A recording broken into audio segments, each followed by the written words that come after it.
बयनिसिमबो खुलुमबाय लोगोसे नोंथांमोनखौ बयखौबो बरायबाय। बे समाव आङो नोंथांमोननि गेजेराव मोनसे गोदान भिडिअ लानानै फैबावबाय। नोंथांमोना भिडिअखौ फारियै जोबजासिम नायलांदो। 6 एप्रिल थामहिनबा मंगलबार खालि रायजोआव थामथि खोलोबनि बिसायख'थिया जानो थांगासिनो। बेनिखायनो बिसायख'थिनि थाखाय नेमखान्थि बायदियै 3 एप्रिल सनिबार खालि अदेबानि दिनैनि सानाव रावबो दोलोआ खालामनो हानाय नंला बाइक रेलि।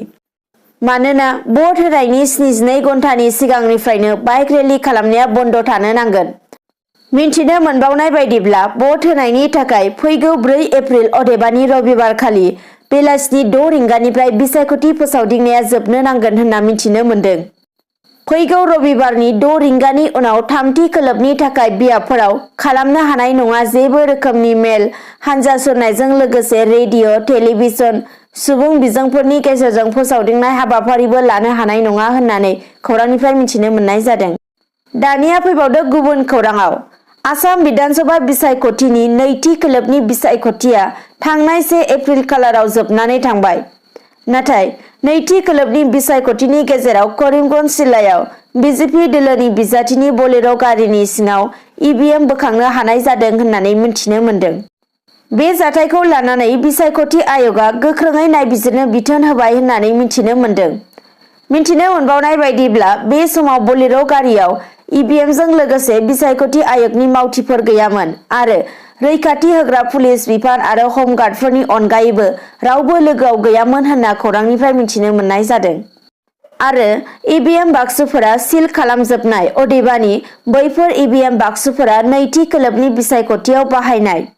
बिसायख'थि आय'गआ नायबिजिरनायनि उनावनो करिमगन्ज जिल्लानि पाथरकान्दी बियाबनि सिङाव इभिएम बोखांनो हानाय जाथायखौ लानानै 4 पुलिस अफिसारफोरखौ सासपेन्ड खालामनाय जाबाय होननानैबो मिन्थिनो मोननाय जादों।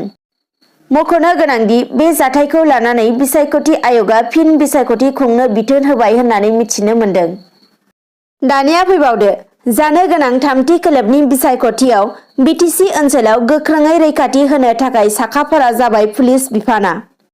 मैया थांनाय शुक्रबाराव क'क्राझाराव खुंफुंनाय मोनसे खौरांगिरि मेलनि गेजेरजों आसामनि एडिजिपि आथिखालनि बिटिएडिनि आइजिपिएलआर बिष्णोआ बुङो दि बिटिसि ओनसोलाव जानो गोनां बिसायख'थियाव गोख्रोङै नायबिजिरनो थाखाय गोदानै रुजुनाय पुलिस बिबानगिरिफोरजों गुवारै सावरायलायनाय जादों होननानै बिथाङा बुंथियो।